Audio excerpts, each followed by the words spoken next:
Apat ang classroom para sa 120 estudyante. Maliit na paaralan lamang ang Maryhill Tribal Settlement Elementary School sa San Pedro, Iriga City.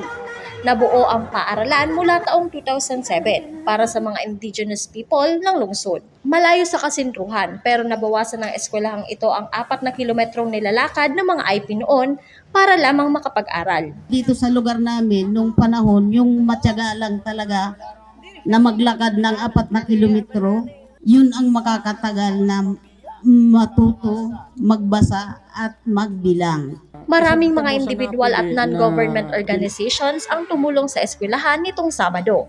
Sinadya itong puntahan ng 49th Infantry Battalion kasama ang 565th Engineering Construction Battalion ng Philippine Army sa Bicol. Nagkataon na merong donation yung isang financial institution, yung AFP Multipurpose Cooperative.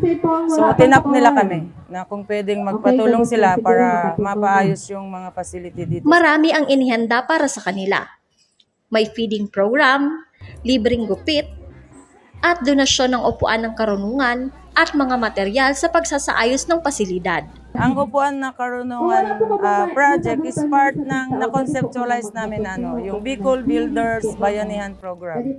So lahat ng community development in support sa National Development Program ng ating pamahalaan. Labis naman ang galak ng mga benepisyaryo, lalo na ang officer in charge ng paaralan na si Eric Barrios. Kahit anumang pong problema, suportahan lang po ang mga mag-aaral na pumasok po sa Maryhill or sa ano pa man pong school. Kasi po sabi po nga po, ang kabataan ang pag-asa ng bayan. Layunin ng aktibidad na hindi lang sa Iriga maihatid ang mga tulong sa malalayong eskwelahan gaya ng Maryhill Tribal Settlement Elementary School, kundi pati sa iba pang eskwelahan sa buong bansa na hindi agad nararating ng pamahalaan. Sana po, mas marami pa po silang matulungan ng ganito, kagaya naming nasa school na ganito, or mga taong matulungan po nila. Sana magtuloy-tuloy yung suporta nila sa AFP since kami nga po yung isa sa instrument ng ating government in reaching out yung mga depressed area, geographically isolated areas.